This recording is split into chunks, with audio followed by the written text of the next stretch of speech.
अस्सलाम वालेकुम, मेरा नाम शाहिद रज़ा है। Welcome to mister Raza academy और technical analysis basic to advance course की क्लास नंबर 2 के अंदर आप तमाम दोस्तों को वेलकम है। आज की हमारी इस वीडियो का जो टॉपिक है वो है crypto market moving cycle.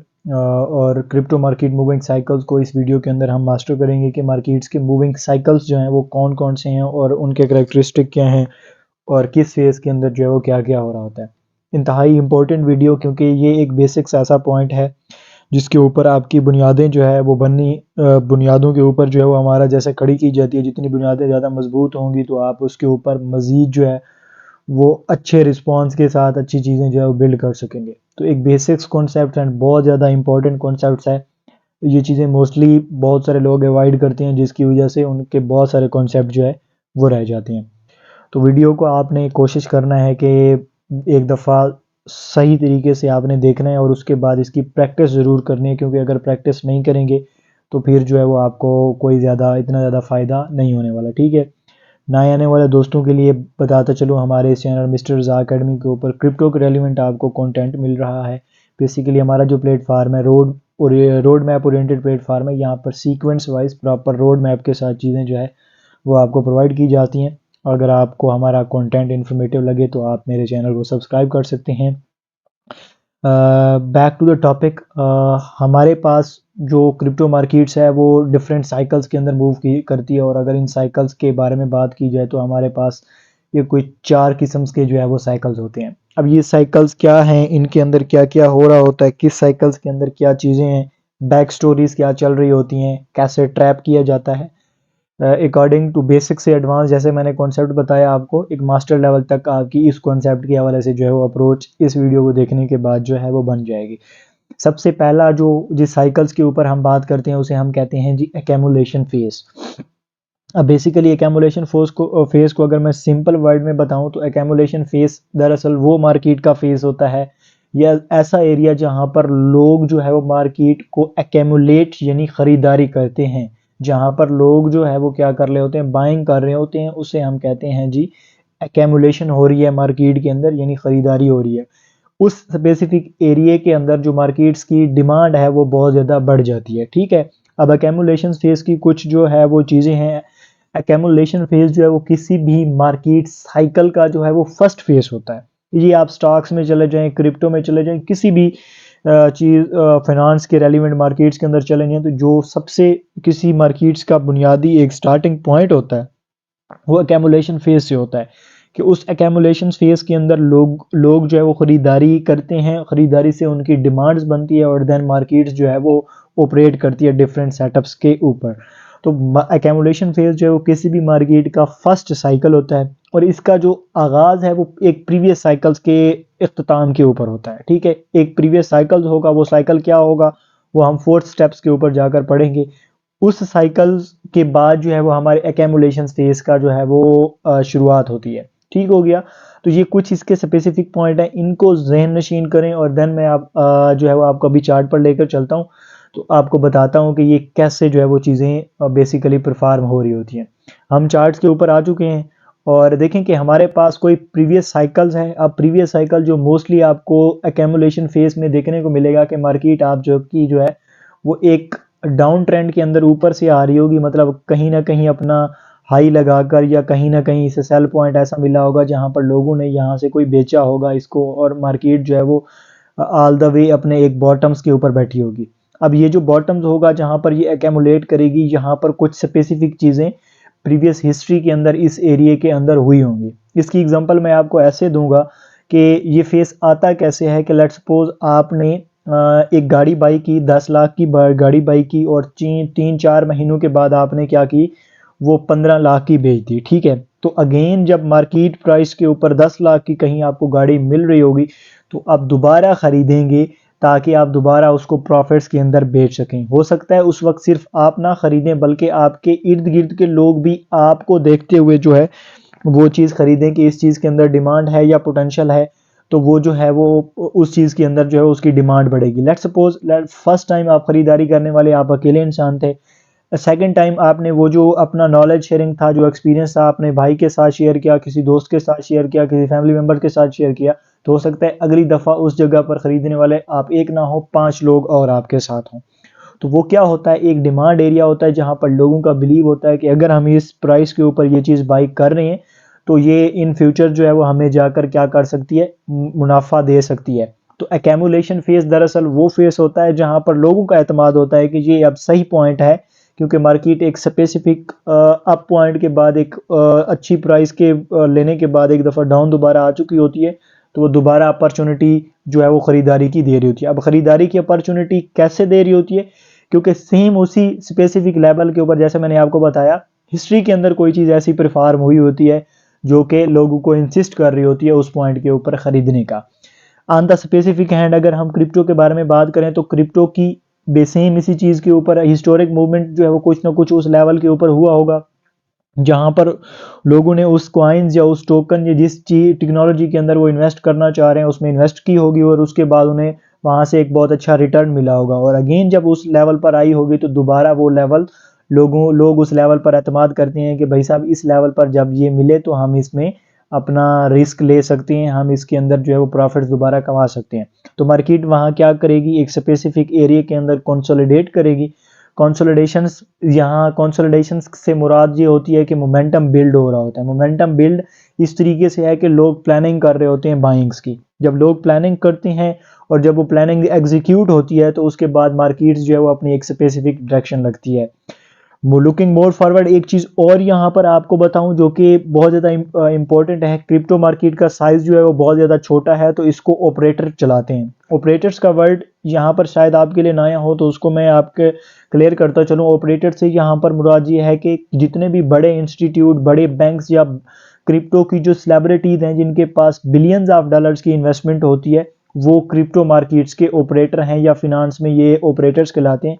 Reason ये है इनका क्योंकि मार्केट्स का वॉल्यूम बहुत थोड़ा सा है। जब इतनी लार्ज क्वांटिटी के अंदर कोई चीज़ ये बाई करते हैं तो उसको ये अपनी प्रिडिक्टेड कंडीशंस या प्रिडिक्टेड सिमत के अंदर जो है वो ये क्या करते हैं, मूव करते हैं। तो इसीलिए इनको मार्केट ऑपरेटर्स कहा जाता है। इसके अंदर डिफरेंट बैंक्स, इंस्टीट्यूट या डिफरेंट मार्केट्स के अंदर आप सुनेंगे कि बड़ी शार्क्स, छोटी शार्क्स, तो इस तरह के जो वर्ड्स हैं वो इन्हीं लोगों के लिए यूज़ किए जाते हैं। और कलेक्टिवली अगर इन सबको एक चीज़ के अंदर बंद करके देखा जाए तो हम इनको मार्केट में ऑपरेटर्स के नाम से जो है वो जानते हैं। तो जहाँ पर दोबारा ये ऑपरेटर्स भी प्लानिंग करते हैं और एग्जीक्यूट करते हैं तो उसके बाद मार्केट जो है वो वहाँ से जो है वो एक प्राइस मूवमेंट लेती है और हमारी एक्यूमुलेशन जो है वो यहाँ पर कंप्लीट होती है। अब हमें कैसे पता चलेगा कि ये एक्यूमुलेशन फेस है, एक्यूमुलेशन फेस नहीं है? इसके भी कुछ करैक्टरिस्टिक हैं। तो आइए अब इन करैक्टरिस्टिक की तरफ बढ़ते हैं कि हमारा जो एक्यूमुलेशन फेस है उसके करैक्टरिस्टिक कौन कौन से हैं। फर्स्ट जो आपका एक्यूमुलेशन फेस का करैक्टरिस्टिक है वो ये है कि मार्केट सेंटीमेंट जो है वो डोमिनेट कर रहे होंगे डिसबिलीफ एंड अनसर्टेनिटी के ऊपर। अब इस चीज़ को ऐसे समझें कि आपकी एक प्राइस जो है वो एक एक स्पेसिफिक हाई लेवल से नीचे आ चुकी है। अब जब वो हाई लेवल से नीचे आई तो बहुत सारे इन्वेस्टर उसको, शायद कुछ लोग हों जिन्होंने हाई के ऊपर बाई किया हो। इसकी एग्जांपल चले मैं आपको लाइव चार्ट से समझाता हूँ, शायद आपको उससे जो है वो बेहतर जो है वो शायद अंडरस्टैंडिंग हो जाए, क्योंकि बहुत सारी चीज़ें जो है वो वहाँ पर आपकी जो है क्लियर होती चलेंगी। अब मैं अगर वीकली चार्ट्स यहाँ पर आपके सामने मैंने बिटकॉइन का खोला है, अगर आप देखें हम जो है वो ऑल द वे तकरीबन कोई 69,000 से तकरीबन कोई 16, 14, 15 हज़ार की रेंज तक जो है वो ड्रॉप हुए। अब ये हुआ दरअसल कैसे और इसके अंदर जो हमारे सेंटीमेंट्स हैं वो कैसे होंगे। कुछ हमारे ऐसे भी इन्वेस्टर होंगे हम लोगों में से, कुछ लोगों ने जो है वो तकरीबन 60,000 के ऊपर बाइंग की होगी, कुछ ने 48,000 के ऊपर की होगी, कुछ ने 30,000 के ऊपर की होगी। तो जैसे जैसे मार्केट साइज नीचे आता जाता है, ये मार्केट क्यों इतना ज़्यादा पैनिक क्रिएट की, क्योंकि लोगों ने पैनिक करना स्टार्ट किया, लोगों ने बेचना स्टार्ट किया मार्केट स्ट्रक्चर रिवर्स होने की वजह से। तो लोग पैनिक्स के अंदर थे, मार्केट के अंदर जो अनसर्टेनिटी थी, इन्वेस्टर का जो मार्केट्स के ऊपर बिलीव था वो बिल्कुल नहीं था। लेकिन फिर एक स्पेसिफिक एरिया के अंदर आकर जो हमारे पास इन्वेस्टर है उनका बिलीव बना एंड अगेन उन्होंने ख़रीदारी की और आज दोबारा हम जो है वो तकरीबन 15,000 से 44,000 के ऊपर जो है वो आ चुके हैं। अब इस पूरी हिस्ट्री के अंदर जो जो सेंटीमेंट जहाँ जहाँ हुए उनको आइए ज़रा अंडरस्टैंड करने की कोशिश करते हैं ताकि हमारी जो अंडरस्टैंडिंग लेवल है वो हम उसको एक नेक्स्ट लेवल तक ले जा सकें।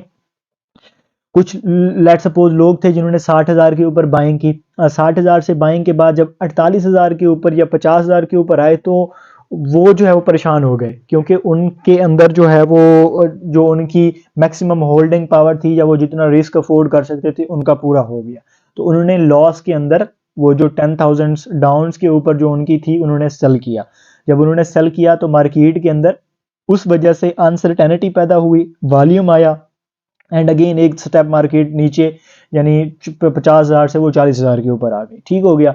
अब 40,000 के ऊपर कुछ लोगों की जो रिस्क कैपेसिटी है वो दोबारा आ गई, उन्होंने वहां पर बेचा। अब ऐसे बेचते बेचते हम जो है वो तकरीबन 15,000 के ऊपर पहुंचे।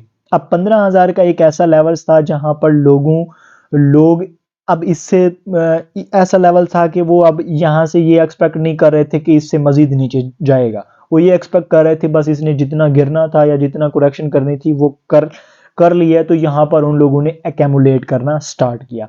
अब जैसे मैंने एक्यूमुलेशंस का बताया कि एक्यूमुलेशंस के अंदर मार्केट्स जो है वो एक स्पेसिफिक एरिया के अंदर मूव करती है और अपना मोमेंटम बिल्ड करती है। ठीक है। अब जरा सेकंड करेक्टरिस्टिक को देख लेते हैं एंड देन उसके बाद जो है वो बाकी सारी चीज़ों को अंडरस्टैंड करते हैं। सेकंड करेक्टरिस्टिक हमारे पास एक्यूमुलेशन फेज का ये है कि मार्केट की जो उस वक्त प्राइस वोलेटिलिटी होती है वो इंतहाई लो लेवल के ऊपर होती है। ठीक है। अब मार्केट की प्राइस वोलेटिलिटी इंतहाई लो लेवल के ऊपर होगी और थर्ड मोस्ट इंपॉर्टेंट चीज जो ये है कि ट्रेडिंग वॉल्यूम भी जो है वो लो लेवल के ऊपर होगा। ठीक है। एक तो ये है कि पॉजिटिव सेंटीमेंट ये होगा कि मार्केट सेंटीमेंट जो पॉजिटिव सेंटीमेंट डोमिनेट करना स्टार्ट करेंगे नेगेटिव सेंटीमेंट के ऊपर। और इस वक्त जो सबसे आपका मेन फैक्टर होगा वो ये होगा कि एक तो प्राइस वोलेटिलिटी लो होगी, लो ट्रेडिंग वॉल्यूम होगा। और इसके साथ अगर मजीद चीज़ें आपको बताता चलूँ, अगर आप गूगल्स के ऊपर जाकर क्रिप्टो करेंसी या जिस भी स्टॉक या जिस भी टेक्नोलॉजीज़ के ऊपर जो है वो इन्वेस्ट करने जा रहे हो, अगर वो एक्यूमुलेशन फेज के अंदर जा रही है तो उसकी सर्चेस जाकर चेक करोगे तो वो जो है वो मिनिमम लेवल के ऊपर होंगे। अगर उसके एक्टिव एड्रेस जाकर चेक करोगे तो वो मिनिमम लेवल के ऊपर होगी। उनकी टीम एक्टिवेशन, क्योंकि वो मार्केट जो है वो एक कंसोलिडेशन एक स्पेसिफिक बड़ी बोरिंग किस्म की होती है तो ज़्यादातर इन्वेस्टर या ज़्यादातर जो लोग हैं वो इंटरेस्ट ही नहीं लेते। ठीक है। तो इस वजह से जो है वो उनकी ये जो एक्टिविटीज़ हैं वो स्लो हो चुकी होती हैं। लेकिन सिर्फ एक पॉजिटिव सेंटीमेंट हमें ये मिलता है कि जो सेंटीमेंट है वो डोमिनेट करना स्टार्ट कर देती हैं और उस लेवल के ऊपर लोगों का बिलीव होता है। अब ये लेवल के ऊपर बिलीव क्यों होता है, उससे आने से पहले थोड़ी सी मैं आपको जो चीज़ क्लियर करवाना चाह रहा था कि हमारे पास एक स्पेसिफिक एरिया होता है जिसके अंदर ये एक्यूमुलेट कर रही होती है और इन्वेस्टर्स का जो है वो यहाँ पर बिलीव बन चुका होता है। जैसे मैंने अभी आपके सामने एक एरिया हाईलाइट किया है, ये हमारे पास 18,500 से लेकर कोई 15,300 का एरिया बन रहा है जहाँ पर मार्केट ने यहाँ पर देखें एक्यूमुलेट किया और यहाँ से लोगों ने ख़रीदा और उसके बाद ऑल द वे हम यहाँ से जो है वो पंप कर गए। अब ये दरअसल हुआ क्यों, क्योंकि अगर पीछे हिस्ट्री में जाएंगे तो ये एरिया जैसे मैंने आपको बताया इन हिस्ट्री में भी इस एरिया के अंदर अहमियत रही कि हम आज से तकरीबन कोई अगर बात करें 2018 में ये सिनेरियो हुआ था कि इस लेवल्स को हमने इंपॉर्टेंट हैसियत दी थी। मार्केट ने इस लेवल से एक दफ़ा करेक्शन ली थी और जो है वो मार्केट जो है वो नीचे आई थी। जहाँ पर एक रिटेल्स कॉन्सेप्ट्स के अंदर थ्योरी होती है support become resistance and resistance become support. तो ये सारा जो इधर निज़ाम है वो यही हुआ है कि यहाँ पर जो हमारी ये रेजिस्टेंस पॉइंट थी इधर वही सेम हमारा ये जो एरिया है एज अ सपोर्ट काम किया है, क्योंकि लोगों का बिलीव था कि इस एरिया के इससे नीचे जो है वो मजीद नहीं जाएगी। और हमारा हिस्ट्री के अंदर कुछ चीज़ें होती हैं जो क्रिप्टो के अंदर हम फॉलो करते हैं जिन चीज़ों को, तो उस सेंटिमेंट्स की वजह से उस एरिया की वजह से यहाँ पर लोगों का बिलीव था तो यहाँ से लोगों ने ख़रीदा और इसको जो है वो मार्केट को यहाँ से दोबारा जो है वो एक रैली मिली और यहाँ से हमारी जो मार्केट्स के अंदर एक्यूमुलेशंस है वो हुई। तो ये हमारा फर्स्ट फेज था। अब इसके बहुत सारी चीज़ें मैंने बताई लेकिन बहुत सारी चीज़ें ऐसी चीज़ें होती हैं जो कि ऐसा समझ लें कि यूज़र्स को ट्रैप करने के लिए भी बताई जाती हैं। तो और आपको बताता चलूँ कुछ एक्यूमुलेशन फेज के करैक्टरिस्टिक, तो ये है कि जब मार्केट्स जो है वो मार्केट्स के अंदर सोशल मीडिया के ऊपर आपको ये सुनाई देता रहे कि जिस टेक्नोलॉजी या जिस चीज़ के ऊपर बात करने वाले हैं कि वो तबाह होने वाली है, वो बर्बाद होने वाली है, वो ख़त्म होने वाली है, वो ज़ीरो होने वाली है, स्पेशली तौर पर क्रिप्टो में तो ये चीज़ फॉलो होती है। ठीक है।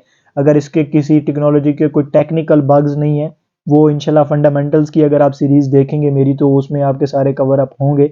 ठीक है। इस तरह का अगर कोई बग नहीं है टेक्नोलॉजी के अंदर और इस तरह का शोर शराबा आपको नज़र आ रहा है कि जी ज़ीरो पर जाने वाला है ये हो गए, तो दरअसल वो पॉइंट्स होता है जहाँ पर ये जो बड़े इंस्टीट्यूट्स, बैंक्स और चीज़ें होती हैं, वो लोगों के ऊपर सेंटिमेंट्स की वजह से पैनिक क्रिएट करके खुद जो है वो बाइंग की तरफ आ रहे होते हैं। तो एक चीज़ हमेशा याद रखिएगा कि हमेशा ये नहीं होगा, मेरे मुताबिक तो यहाँ पर जो हमें एक टेक्निकल टर्म एक्यूमुलेशंस की बताई गई है वो ये है कि पॉजिटिव सेंटीमेंट डोमिनेट करना स्टार्ट करेंगे नेगेटिव सेंटीमेंट के ऊपर, लेकिन एक्चुअल्स के अंदर जो आपकी आउटसोर्स आपको सोशल मीडिया के जरिए इन्फ्लुएंस किया जा रहा होगा वो इसके बिल्कुल उल्ट होगा, ताकि आपको इस मिनिमम लेवल के ऊपर मौका ना मिले। और जहां पर आप लोग आकर खरीदारी की सोचते हैं एंड देन जो बड़े प्लेयर्स हैं वहां पर जो इन चीज़ों को चलाते हैं वो यहाँ पर सेल करने का सोच रहे होते हैं। तो एक चीज़ देखें, मेरे अपनी पर्सनल ऑब्जर्वेशंस के मुताबिक सिर्फ क्रिप्टो की बात कर रहा हूँ इसके अंदर, कि क्रिप्टो में जब एक्यूमुलेशन फेस आपका एक डाउन लेवल तक चल चुका हो तो उस वक्त इंतहाई जो है वो मार्केट्स के अंदर सेंटीमेंट्स बहुत बुरे होते हैं और इतना ज़्यादा इन्फ्लुएंस जो है वो नेगेटिव क्रिएट किया जा रहा होता है कि एक जो आम यूज़र है वो पैनिक होकर उस लेवल के ऊपर परचेज नहीं करता। लेकिन यहाँ पर जो सेंटीमेंट की बात की जा रही है वो एक पूरे रिसर्च बेस्ड सेंटीमेंट्स की बात की जा रही है कि वो पॉजिटिव होना स्टार्ट हो जाते हैं कि अगर आप उस टाइम किसी इन्फ्लुएंसर्स जैसे हम जैसे काफ़ी सारे यूट्यूबर्स की अपडेट्स एंड इन्फॉर्मेशन और बहुत बहुत सारी चीज़ें हम प्रोवाइड मिलती रहती हैं आपको सोशल मीडिया से, इसको फॉलो करने के बजाय एंड बैक एंड के ऊपर जो रियल डेवलपमेंट एंड रियल चीज़ें चल रही होती हैं, अगर आप उन लोगों को वो एक्सेस करना आती हैं, आप लोगों को उन चीज़ों के ऊपर जो है वो रिसर्च करना आती है, अगर वो डेवलपमेंट आप देखेंगे तो वो पीछे पॉजिटिव्स हो रही होती हैं।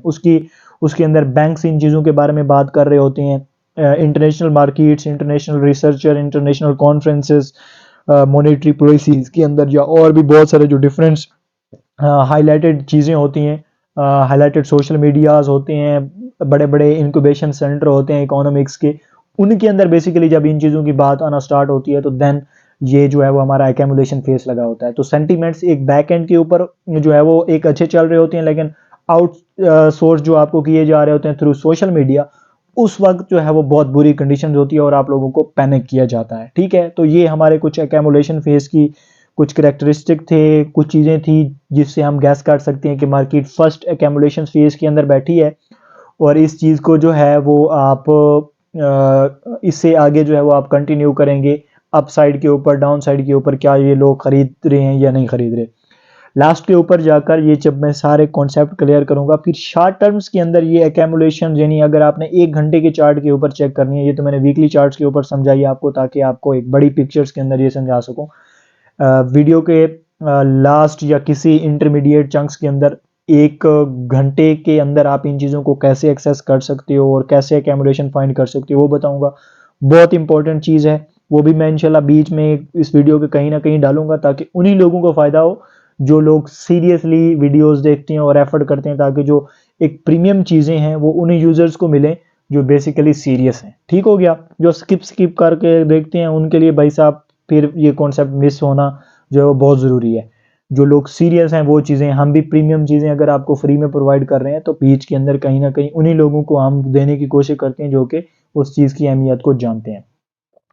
बैक टू द टॉपिक, हम जो है वो दोबारा अपने सेकंड फेज की तरफ चलते हैं। सेकंड फेज को हम मार्कअप फेज कहते हैं। अब सेकंड फेज को मार्कअप फेज या री एक्यूमुलेशन फेज भी कहा जाता है। अब ये दरअसल क्या होता है, एक दफ़ा सारा इसको यहाँ से रीड आउट कर लेते हैं और उसके बाद जाकर इसको प्रैक्टिस करते हैं ज़रा चार्ट्स के ऊपर। ये जो कॉमनली इसको रेफरेंस किया जाता होता है, ये बुल मार्केट्स का एक स्टार्टिंग फेज होता है। ठीक है, मतलब आपकी जब बुल मार्केट स्टार्ट होती है तो उसका जो पहला फेज होता है उसे हम मार्कअप फेज कहते हैं। मार्कअप फेज के अंदर जो प्राइसेस हैं वो हायर से हायर मूव करती जा रही होती हैं, रेट्स जो है वो सारे इंक्रीज हो रहे होते हैं। ठीक है, इसके करेक्टरिस्टिक की अगर बारे में बात की जाए, मार्केट सेंटीमेंट जो है वो डोमिनेट कर रहे होते हैं ऑप्टिमिज्म एंड एक्साइटमेंट्स के ऊपर, के लोग जो है बड़ी हाई पकड़ रहे होते हैं, मतलब एक्साइटेड होते हैं इस चीज़ में एंटर होने के लिए। जैसे वो कहते हैं ना कि चलती ट्रेन के ऊपर छलांग लगाने के लिए जो है ना वो खुद को तैयार कर लेते हैं, जो कि सबसे बुरी चीज़ है। ठीक हो गया, तो सेंटीमेंट्स जो है वो एक्साइटमेंट होती है, इधर हाइप होती है, न्यूज़ के अंदर आ रहा होता है कि फ्लॉन्ग कॉइन्स ने इतने एक्स दे दिया, इतने एक्स दे दिया, बिटकॉइन ने एक दिन में इतनी मूवमेंट दे दी। तो वो एक एक्साइटमेंट बन रही होती है नए इन्वेस्टर्स की और नए आप जैसे और मेरे लोगों के जो है वो इस मार्केट्स में एंटर होने की। ठीक हो गया, तो ये होता है मार्कअप फेज का पहला सेंटीमेंट। ठीक है, उसके बाद अब ट्रेंड जो है वो प्राइस चार्ट होता है इसके अंदर। ट्रेडिंग वॉल्यूम कंटिन्यूसली इंक्रीज हो रहा होता है, इकोनॉमिक्स जो कंडीशंस हैं हमारी वो बड़ी तेज़ी से जो है वो शार्ट आउट हो रही होती हैं। जैसे अभी आपने, अगर आप लोगों में से एक्टिवली कोई मार्केट्स के अंदर पार्टिसिपेट कर रहा है तो करंट स्टेट के अंदर आप देखें तो हर तरफ से आपको इकोनॉमिक न्यूज़ भी पॉजिटिव मिलती नज़र आ रही है, क्योंकि हम जो है वो एक मार्कअप फेज के अंदर है। ठीक है, अब ज़रा मार्कअप फेज को जाकर जो है वो अंडरस्टैंड करते हैं। मार्कअप फेज दरअसल जो है वो आपका सेकेंड फेज होता है किसी भी मार्केट्स के मूव का। ठीक है, अब लेट सपोज हमारे पास ये एक्यूमुलेशंस हुई और यहाँ पर सारी टोटली बेस के ऊपर जो है वो हमारे पास यहाँ तक जो है वो यहाँ से लेकर इस एरिया के अंदर मैं इस सारे को अगर एक्यूमुलेशंस कंसीडर करूं, ये वाला जो एरिया है, क्योंकि बीच बीच में इसमें काफ़ी सारी चीज़ें हुई, ओबियसली जो मेन एक्यूमुलेशन है हमारी वो इस एरिया में हुई, लेकिन यहाँ पर भी बहुत सारे रिटेल्स और हम जैसे बहुत सारे लोगों ने जो है यहाँ पर 30,000 के ऊपर आकर बाइंग किए, क्योंकि इधर तो उनके मौका मिला ही नहीं। कुछ लोगों ने यहाँ पर की, कुछ लोगों ने यहाँ पर एक्यूमुलेट किया, कुछ लोगों ने यहाँ पर एक्यूमुलेट किया। इस एरिया को जो है मैं टोटली एक्यूमुलेशन फेज के तौर पर देखूंगा एक बड़ी पिक्चर्स के अंदर। लेकिन अगर यहाँ पर मार्कअप फेज के बारे में बात की जाए तो हमारे पास जो मार्कअप फेज है वो ये वाला फेज है, जहाँ से अभी आप मार्केट्स के अंदर जो एक बड़ा एक रैली देख रहे हैं वो इसे हम मार्कअप फेज कहते हैं। अब मार्कअप फेज के अंदर जैसे मैंने आपको बताया कि एक प्राइस चार्ट अप ट्रेंड के अंदर होता है, बुल मार्केट्स का आगाज होता है, यहाँ से हमारी जो है वो जैसे ये वाले लेवल्स हमारे ब्रेक हुए हैं तो हम एक बुल मार्केट्स के अंदर इंटर हुए हैं। ये चीज़ें आपने बहुत ज़्यादा सुन रखी होंगी सोशल मीडिया से। ठीक है, क्योंकि करंटली अभी हम जो है बुल मार्केट के अंदर हैं, तो ये हमारे पास मार्कअप फेज है। अब इस मार्कअप फेज के जैसे कि मैंने आपको बताया कि सेंटीमेंट भी पॉजिटिव हो गए, सारा कुछ जो है वो एक जो है वो ट्रेंड्स के अंदर आ गया। अब जो है वो सोशल मीडिया के ऊपर एक्टिव एड्रेसेस के अगर बारे में बात की जाए, न्यू यूजर एंट्रीज के बारे में बात की जाए, तो अब ये वो मार्कअप फेस है जहां लोग एक्साइटमेंट है, लोगों के अंदर एक्साइटमेंट है इस चीज़ को सीखने की, इस चीज़ को लर्न करने की, इस चीज़ के अंदर जो है वो पार्टिसिपेट करने की। क्योंकि मार्केट्स जब उनको डेली हेडलाइंस के अंदर ये मिलता है कि आज बिटकॉइन ने इतना पंप किया, आज फ्लॉ कॉइन ने इतना पंप किया, तो लोग एक्साइटेड होते हैं प्रॉफिट बनाने के लिए और मार्केट्स में इंटर होते हैं। तो ये दरअसल एक मार्कअप फेस की जो है वो निशानी होती है। बाकी इसके अंदर सेंटीमेंट्स जो है वो इकोनॉमिक्स कंडीशंस के अंदर पॉजिटिव हुए। जैसे हमारे पास क्रिप्टोज के अंदर जो इकोनॉमिक सेंटीमेंट के अंदर अगर देखें तो हमारे पास सीपीआई डाटा इंक्लूडेड होता है और एफओएमसी की मीटिंग्स होती है जो जर्मी पॉल की होती है, फेडरल रिजर्व का इदारा अमेरिका का जो है वो कंडक्ट कर रहा होता है। तो वो इन्फ्लेशन के ऊपर बात कर रहे होते हैं। अगर इन्फ्लेशन देखा जाए तो हमारा 9 बीपीएस पॉइंट से डाउन करके वो अभी 2 बीपीएस पॉइंट्स और समथिंग इधर उधर ऊपर नीचे जो है वो चल रहा है। तो ये कंटिन्यूसली इस इकोनॉमिक सेंटीमेंट्स को पॉजिटिव करते करते करते उन्होंने इस चीज़ का अभी जो लास्ट हमारी एफओएमसी मीटिंग हुई है उसमें ये बताया है कि उनके नेक्स्ट साल की जो इन्फ्लेशन की प्लानिंग है वो क्या होगी, और वो एक बड़ी पॉजिटिव स्टेटमेंट थी। तो सारे इकोनॉमिक सेंटीमेंट जो है वो पॉजिटिव होते जा रहे हैं। तो यहाँ पर आपको देख रहे हैं कि हम मार्कअप फेज यानी एक बुल मार्केट्स के अंदर जो है वो एंटर हो चुके हैं, और मार्कअप फेज की ये निशानी होती है कि उसके अंदर कुछ इस तरह के जो स्पेसिफिक करेक्टरिस्टिक हैं जो अभी मैंने आपको बताया कि सेंटीमेंट जो है वो बड़े लोगों के एक्साइटिंग होते हैं, अप ट्रेंड प्राइस चार्ट होता है, ट्रेडिंग वॉल्यूम कंटिन्यूसली इंक्रीज हो रहा है, आपके जो सेंटीमेंट हैं वो जो है वो बड़े पॉजिटिव चल रहे होते हैं। तो ये हमारे पास मार्कअप फेज के थी, और मार्कअप फेज जो है वो हमारे पास होता है बेसिकली एक सेकंड जो फेस होता है मार्केट का, जिसके अंदर जो है वो मार्केट के अंदर दोबारा बड़ी एक्साइटमेंट के साथ लोग इंटर होते हैं, नए यूज़र बेसिकली स्पेसिफिक तौर पर नए इंस्टीट्यूट एंड नए टेक्नोलॉजीज़ के अंदर लोग आते हैं। तो वो एक मार्कअप फेज जो है वो कहलाता है। थर्ड के ऊपर जिस फेज के अंदर मार्केट आती है उसे कहते हैं डिस्ट्रीब्यूशन फेज। ठीक है, अभी एक डिस्ट्रीब्यूशन फेज को अगर सिंपल वर्ड्स में आपको समझाने की कोशिश करूं, अब ये थोड़ा सा एक्यूमुलेशन फेज और डिस्ट्रीब्यूशन फेज जो वो समझने की चीज़ें हैं, क्योंकि ये बहुत सारी चीज़ें इसके अंदर ऐसी हो रही होती हैं जिनको ऑब्जर्व करना बहुत ज़रूरी है और सीखना इंतहाई इंपॉर्टेंट है। तो डिस्ट्रीब्यूशन फेज दरअसल एक ऐसा पॉइंट्स होता है जहां पर जो बायर्स हैं और सेलर्स हैं वो उनके दरमियान जो है वो एक फाइट चलती है। ठीक है, नीचे से बाइंग हो रही होती है, ऊपर से जो है वो कुछ लोग सेल कर रहे होते हैं। अगर सेम मैं ये स्टेटमेंट भी आपको रीड करके बताऊं, at some point after a bull run some buyers become seller, this is the distribution phase where the buyers and seller in the market are at equilibrium. Markets के अंदर जो आपके बायर्स और sellers हैं उनकी तादाद क्या हो चुकी होती है, इक्विलिब्रियम हो रही होती है कि एक साइड पर कोई कुछ लोग बेच रहे हैं, एक साइड पर कुछ लोग वहां पर खरीद रहे हैं, ठीक है।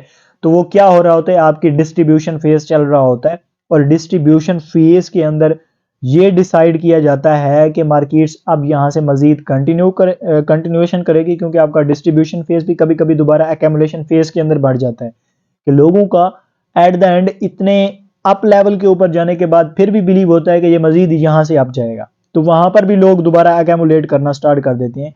तो बायर्स और सेलर्स के अंदर मार्केट जब इक्विलिब्रियम हो जाती है, तो उसके बाद जो है वो आपका क्या होता है, डिसाइड होता है कि मार्केट मूव क्या होगी। बेसिकली ये एक ऐसा पॉइंट्स होता है जहां पर आप लोग प्रॉफिट टेकिंग का सोचते हैं या प्रॉफिट टेकिंग्स की प्लानिंग्स करते हैं according to market sentiment, according to global conditions.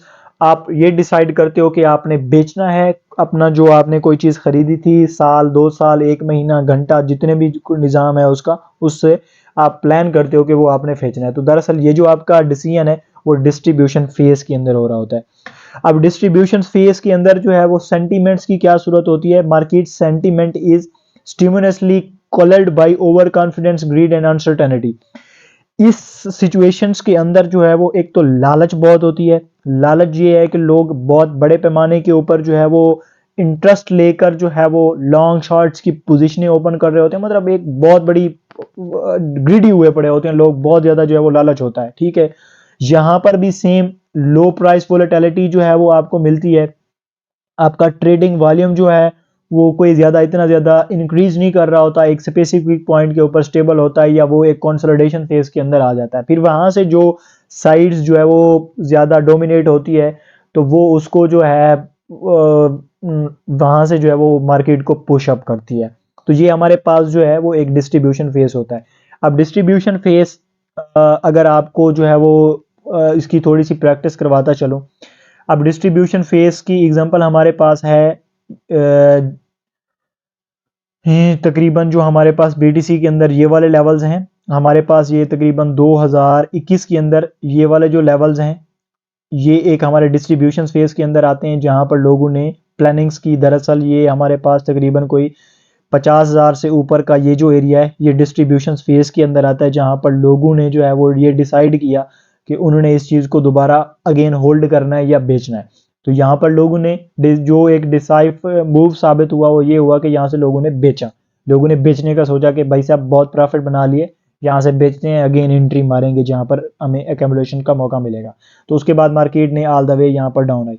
Again market जब इस इधर आई तो हिस्टोरिकली यहाँ पर ऑलरेडी ये कुछ चीज़ें हो चुकी थी, तो अगेन यहाँ पर ये लोगों ने डिस्ट्रीब्यूट किया, यानी प्लानिंग्स की बेचने की। यहाँ पर आकर इक्विलिब्रियम मार्केट्स के अंदर बहुत सारे लोग इंटर हुए होंगे खरीदने वाले, क्योंकि हो सकता है कुछ लोगों का ये ख्याल हो कि इस बार ये बहुत ऊपर जाएगा, लेकिन यहाँ पर दोबारा सेलर्स की तादाद यानी बेचने वालों की तादाद जो है वो बहुत ज़्यादा थी और वो ज़्यादा अग्रेसिव थे। तो अगेन उन्होंने मार्केट को यहाँ से डिस्ट्रीब्यूट किया, मार्केट्स के अंदर वॉल्यूम फेंका और ऑल द वे हम जो है वो नीचे आ गए। तो ये हमारे पास एक डिस्ट्रीब्यूशन फेज था, ठीक है। डिस्ट्रीब्यूशन फेज के करेक्टरिस्टिक आपने देख रहे हैं कि उस वक्त मार्केट सेंटीमेंट क्या चल रहे होते हैं, प्राइस वोलेटिलिटी क्या चल रही होती है, और ट्रेडिंग वॉल्यूम्स के अंदर जो है वो क्या चल रहा होता है। थर्ड फोर्थ के ऊपर जो हमारे पास लास्ट मार्केट्स का फेस होता है उसे हम मार्क डाउन फेस, या हम इसे जो है वो रीडिस्ट्रीब्यूशन भी कहते हैं, ठीक है। अब मार्क डाउन फेस दरअसल वो फेस होता है जिसके अंदर जो बेयर्स हैं वो ज्यादा जो है वो ज्यादातर एक्टिव होती हैं और एक पैनिक सिचुएशंस क्रिएट होती है, और लोग जो है वो एक बड़े डिसाइसिव मूव लेने के बाद एक मतलब जो जो साइड्स विन करती है उसके बाद जो साइड्स उसके पहले उसको पुश करने की कोशिश कर रही होती है वो भी उनके साथ शामिल हो जाती है। तो इसके बाद जो है वो मार्केट एक अच्छी खासी ब्लीड करती है और मार्केट जो है वो अच्छी खासी करेक्शन करती है। इस वक्त मार्केट के जो करेक्टरिस्टिक ये चल रहे होते हैं कि मार्केट के सेंटीमेंट जो है वो बहुत ज़्यादा लोगों के अंदर एंग्जाइटी और पैनिक होता है कि परेशानी की कोई हद ही नहीं होती, क्योंकि कुछ लोग ऐसे होते हैं जो इतने हाई लेवल के ऊपर बाई कर चुके होते हैं, वो ये सोचते हैं कि यार ये अगर यहाँ से गिरा तो ये तो बहुत बुरी हालत होने वाली है हमारी, ठीक है। बहुत पैनिक सिचुएशंस होती है, अभी चार्ट्स के ऊपर जाकर बताता हूँ। उसमें डाउन ट्रेंड प्राइस चार्ट्स होता है आपके पास, ट्रेडिंग वॉल्यूम जो है वो मार्केट से निकल रहा होता है, इकोनॉमिक कंडीशन जो है वो आपकी वहां से गड़बड़ होना स्टार्ट हो जाती हैं। अब हमारे पास जैसे यहां से यहां तक मार्केट आई, तो ये हमारे पास पूरा मार्क डाउन फेस है और ये हमारे पास यहाँ पर रीडिस्ट्रीब्यूशन हुई है, ठीक है, मेन सेक्टर। अब हुआ क्या है, हुआ ये है कि यहाँ पर लोगों ने डिस्ट्रीब्यूशन फेस चला। अब डिस्ट्रीब्यूशन फेस में कुछ लोग जो है वो खरीदने में मार्केट को खरीद वॉल्यूम के मार्केट्स के अंदर बाइंग करके उसको इक्विलिब्रियम कर रहे थे, कुछ लोग सेल कर रहे थे। बायर और सेलर्स के अंदर फाइट चल रही थी, लेकिन यहाँ से सेलर जीत गए और सेलर ने इस मार्केट को यहाँ पर गिरा दिया, ठीक है, डोमिनेट कर गए। तो ये हमारे पास यहाँ पर रीएक्यूमुलेशन या मार्क डाउन फेस आया। और मार्क डाउन फेस के अंदर अब एक तो जो सेलर थे वो तो थे ही थे, लेकिन जो बायर्स थे अब उनका भी, क्योंकि वो हार चुके थे, तो उन लोगों का भी बिलीव ये था कि क्योंकि अगर यहां से वो सोच रहे हैं कि अगर गिरे तो हम बहुत ज्यादा नीचे जाएंगे, तो उन लोगों ने भी जो है वो पैनिक स्टार्ट कर दिया। ऊपर से जो आपकी इकोनॉमिक्स कंडीशंस और वो सारी चीजें हैं, वो वैसे उनकी जो है वो सेंटिमेंट्स बुरे आ रहे होती हैं। तो ये तमाम लोग यहाँ पर पैनिक्स करके जब सेल करते हैं, तो उसके बाद आपकी मार्केट जो है वो एक बहुत अच्छा करेक्शन देती है, जिसे हम मार्क डाउन फेस के बाद जो है वो करते हैं। अब होता ये है कि यहाँ पर कुछ लोग जो है वो प्लानिंग्स भी करते हैं बेचने की और सारा कुछ करते हैं। यहाँ से क्योंकि उनके पास जो है वो कोई एक सॉलिड यहाँ पर चीज़ें नहीं होती, वो ये एक्सपेक्ट कर रहे होते हैं कि इससे ऊपर जा चुके हैं। जैसे आपको बताया है मैंने लास्ट डिस्ट्रीब्यूशन फेज के अंदर के बहुत ज़्यादा लोग ग्रीडी हुए पड़े होते हैं। वो चाहते हैं कि यहाँ पर बेचने की बजाय मैं जो है वो ऊपर बेचूंगा कहीं, क्योंकि ये ऊपर जाएगा। लेकिन जब ये डाउन आता है तो उनको एक चीज़ का आइडिया हो जाता है कि अब जो है वो हमारे पास एक जो है वो स्पेसिफिक हम रिटर्न आ चुके हैं, एंड देन उसके बाद इकोनॉमिक्स कंडीशन, सेंटीमेंट, बाकी सारी चीज़ों को देखते हुए वो पैनिक क्रिएट हो जाता है। वो देते हैं कि भाई साहब अगर यहाँ भी ना बेचा तो अगेन ये गिरा तो हमारे बाइंग पॉइंट पर चला जाएगा। तो buyers and sellers and collectively पूरी मार्केट के ऊपर जो पैनिक क्रिएट होता है, सारे जब एक साथ आकर जो है वो उस चीज़ को बेचते हैं, तो वो जो है वो एक अच्छे लेवल्स के ऊपर गिरती है। तो ये मार्केट्स के मूविंग फेसेस हैं जिनके अंदर मार्केट्स जो है वो मूव कर रही होती है। फर्स्ट फेज के बाद हमने चीज़ें देखी कि एक्यूमुलेशंस होता है, जिसे हम जो है वो कंसोलिडेशंस मार्केट्स भी कहते हैं, कुछ लोग रेंज बाउंड मार्केट्स भी कहते हैं। उसके बाद हमने मार्कअप फेज देखा जिसको हम रीएक्यूमुलेशंस के नाम से जानते हैं, ठीक है। उसके बाद हमने डिस्ट्रीब्यूशन देखी and then mark down phase देखा जिसे हम रीडिस्ट्रीब्यूशंस के नाम से जानते हैं, ठीक हो गया। इसके मैंने करेक्टरिस्टिक बताए, बहुत सारी चीज़ें बताई। अगर आपने इसको लो लेवल के ऊपर जाकर चेक करना है तो उसमें आपको क्या चीज़ें मिल रही होंगी। 4 आवर्स के ऊपर आएंगे आप इसके अंदर जो है वो आपके पास डिफरेंट मार्केट्स के अंदर सेशंस चल रहे होते हैं। हमारे पास एशियन सेशन होता है, लंदन सेशन होता है, न्यूयॉर्क सेशन होता है। आपने उन सेशंस के अंदर जाकर चेक करना होता है कि मार्केट के सेंटीमेंट क्या हैं। जिस मार्केट्स के सेंटीमेंट जिस साइड्स के ऊपर चल रहे हों, अगर तो उस वक्त जो न्यूज़ और सेंटीमेंट्स हैं पैनिक सिचुएशंस के अंदर हैं, तो आप उसको अकॉर्डिंग टू फेस के जिस फेस के अंदर वो चीज़ एग्जिस्ट कर रही है उसके साथ काउंट करेंगे और वही चीज़ जो है वो आपको देखने को मिलेगी, ठीक है। फिर जहाँ पर आपका मोमेंटम बिल्ड हो रहा होता है, लेट्स सपोज यहाँ पर आपने देखा ये आपका क्या चल रहा था, हम एक ऊपर आकर फिर जो है वो हमने कंसोलिडेशन की, तो ये हमारा एक डिस्ट्रीब्यूशन फेज था। मार्केट यहाँ डिस्ट्रीब्यूशन फेज के ऊपर थी, मार्केट ने एक डाउन लिया, ठीक है। अब डाउन लिया तो यहाँ से जो है वो आपका मार्क डाउन फेज यार जो है वो रीडिस्ट्रीब्यूशन हुई। तो अगेन यहाँ पर आपको एक चीज़ का आइडिया हो गया था कि भाई साहब हम जो है वो सेलर जीत चुके हैं। एक आप मूव देखेंगे और उसके बाद एक हैवी करेक्शन देखेंगे जब दोनों साइड्स के लोग जो है वो सेल करेंगे। एक तो बायर्स भी सेल करेंगे और दूसरे सेलर ऑलरेडी सेल कर रहे हैं। तो जब डबल एक चीज़ के ऊपर जो है वो प्रेशर आएगा जिस चीज़ का, तो वो एक अच्छा जो है वो ग्रैब करती है। तो इस तरह के मूव जो है वो आप पकड़ सकते हो, जैसे मैंने आपको देखा। और इस चीज़ की आप जो है वो जैसे बताया आपको डिफरेंट सेशंस से जाकर चेक कर सकते हो कि जब वो सेशन चल रहे हो उनकी आप न्यूज़ एंड फंडामेंटल्स चेक करके आप इस तरह के मूव्स को अच्छे तरीके से प्रिडिक्ट करके और मतलब एक छोटे से टाइम फ्रेम्स के अंदर एक अच्छी मार्केट वोलेटिलिटी को ट्रेड कर सकते हो। और होप सो कि ये वीडियो जो है वो आप लोगों के लिए इन्फॉर्मेटिव रही होगी। काफ़ी सारी चीज़ें थी जो इसके हवाले से आपकी कवर अप हुई होंगी। मैंने कोशिश की है कि मिनिमम टाइम्स के अंदर मैक्सिमम आपको डिलीवर कर सकूं। आपके जो भी फीडबैक्स हैं आप नीचे कमेंट सेक्शन में मुझे बता सकते हैं। अगली वीडियो तक अपने भाई को दें इजाज़त, और जाते जाते एक रिक्वेस्ट करूंगा कि अगर वीडियो को लाइक नहीं किया तो कर लें, चैनल को सब्सक्राइब नहीं किया हो तो कर लें। अगर हमारे सोशल मीडिया आपने ज्वाइन नहीं किए हुए तो आप किसी भी वीडियो के डिस्क्रिप्शन में जाएंगे, आपको वो लिंक मिल जाएंगे हमारे टेलीग्राम ग्रुप और बाकी सारी चीज़ों को ज्वाइन कर लीजिएगा अगले सेशन में आपसे मुलाकात होती है। अपना बहुत सा ख्याल रखिएगा जी। अल्लाह हाफ़िज़।